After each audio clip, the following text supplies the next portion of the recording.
విద్యార్థులకు, మా పేద విద్యార్థులకు ఎవ్వరు ఉద్యోగాలు ఇవ్వట్లే. మాకు కూడా కొన్ని ఉంటాయి కదా, రిజర్వేషన్ అని ఇన్ని పోస్టులు అనేవి మాకుంటే మాకెందుకు ఇవ్వట్లే, మాకెందుకు చెప్పట్లేరు? ప్రభుత్వం ఏం చేస్తుంది అసలు నాకు అర్థం కాదు.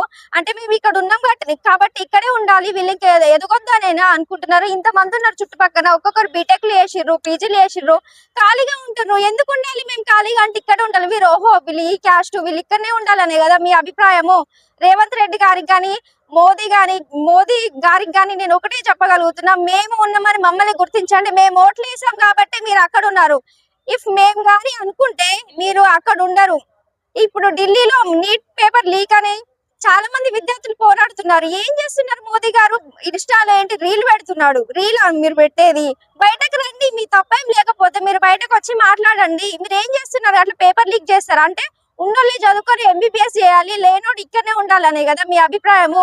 మీ పొలిటీషియన్ పిల్లలేమో అమెరికాలో, యూకేలో వెళ్ళి మంచి మంచి పొజిషన్ లో ఉంటారు. మళ్ళీ వాళ్ళు ఇక్కడికి వచ్చి మంచి మంచి ఏంటిది వాళ్ళు పోస్టులు ఇచ్చి బిజినెస్లు పెట్టుకుంటారు. వాళ్ళకు కూడా మంచి మంచి పోస్టులు, ఎమ్మెల్యే సీట్లు అవి ఇస్తారు. ఆ పెద్ద పెద్ద ఏంటి ఎంపీలు వాళ్ళు వీళ్ళ పిల్లలు కానీ ఎవరు కానీ రేప్ కేసులు ఉంటాయి, మర్డర్ కేసులు ఉంటాయి, అట్లాంటి వాళ్ళని బెయిల్ ఇప్పిస్తారు. అన్ని కోట్లు మీరు బెయిల్ ఇప్పించి మీరు బయటకు రప్పిస్తున్నారు. మాకు ఇంత చదువుకున్న పిల్లలు, వీళ్ళకి ఏం తెలియదు, మంచి చక్కగా చదువుకొని పేరెంట్స్ చెప్పిన మాట విని ఇట్లాంటి వాళ్ళని మీరు చిన్న చూపు చూసి మీరు ఇక్కడనే పెడుతున్నారు. మీ పిల్లల్ని ఫస్ట్ కరెక్ట్ చదివించుకోండి, కరెక్ట్ గా ఉంచుకోండి. అంటే మీకు డబ్బు ఉంది, మీకు పదవులు ఉన్నాయి అని చెప్పేసేనా మీరు బయటకు తెస్తున్నారు పిల్లలు ఏం చేసినా అని?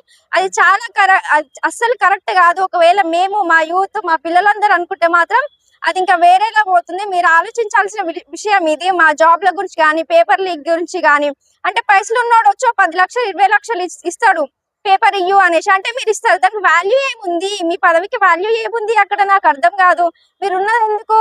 మీ పదవులు చేస్తున్నది ఎందుకు? ప్రజల కోసం. మీ ప్రజల కోసం పోరాడండి, పిల్లల కోసం పోరాడండి. దానికి మించింది ఇంకేం ఉండదు కదా. మీరు బాగా ఆలోచించుకొని ఏ పని ఎట్లా చేయాలి, ముందడుగు ఎట్లా వేయాలి, పిల్లలు ఏంది, జెన్జీ అంత ఈజీ కాదు. మేము అసలు ఊరుకునేదే లేదు. ఇంకా ఎక్కువ అవుతాయి గొడవలు, ఇంకా ఎక్కువ అవుతాయి. ఆలోచించుకోండి. ఇప్పటి నుండి అయినా మీరు జాగ్రత్తగా ఉండి పిల్లలకి ఎన్ని పోస్టులు వేయాలి, ఎవరెవరికి ఏమేమి పోస్టులు వస్తాయి, దళితులకు ఏమొస్తాయి, వేరే వాళ్ళకి ఏమొస్తాయి, అవన్నీ ఆలోచించి మీరు వేయండి. అంతేగాని ఆ పిల్లలని వేరే వాటిలలో సపోర్ట్ ఇచ్చి ఈ చదువులలో మన ఇండియాని ఎందుకు అసలు చదువులు చాలా వీక్ ఉంటది. కులాలు మతాల పేర్లు చెప్పి గెలవడాలు కాదు. కులం మతం అనేది మనం తయారు చేసుకున్నది. ఇది ముందు ఎడ్యుకేషన్ కి ప్రిఫరెన్స్ ఇవ్వండి. అందుకే కదా పక్క దేశాల కన్నా మన దేశం ఇంక ఇక్కడే ఉంది. నీట్నెస్ ఉండదు, ఎడ్యుకేషన్ ఉండదు, మాట్లాడే వాళ్ళు ఉండరు, మాకేం తెలియనివ్వరు. ఏం కావాలన్నా మీ సైడ్కి వెళ్ళాలంటే మాకు తెలిస్తే వీళ్ళు ఎక్కడ గొప్ప వాళ్ళు అయిపోతారో, ఇంకెక్కువ ఎట్లా ఎదిగిపోతారు అనే కదా మీది.